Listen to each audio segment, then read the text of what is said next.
რაც ამ ხელისუფლებამ გააკეთა, კარგი ხაშურული, პანჩური გალი ღმერთმა დაგობრუნებინოზე ჩამოყვანოს და მე იმას კი არ ვამბობ, რომ ვთქვათ, მათ უნდა რომ ედიოდა საქართველოს მეფე ლაშქრობაში. დღეს მოვიარეთ ხაშურის რაიონი.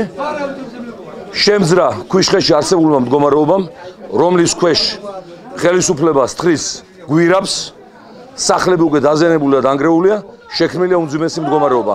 ამიტომ მე ჩემს ხაშურელებს შევუთანხმდი, რომ 15 ივნისს ამ რეჟიმს ისეთი გვირაბი უნდა გაუთხაროთ, სადაც ჩავარდება და ვერასოდეს ვეღარ ამოვა. საკასოი რაც უნდა გარემომაჭრეს.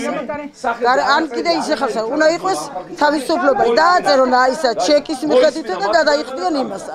დადიან ჩამოვლია საგადასახადო საკასო. რის საკასო უნდა იხადონ? გარემომაჭრეს რაც უნდა საკასო. რო ავიწროებენ ხალხს და არაფრის საშუალება რო არ აქვს.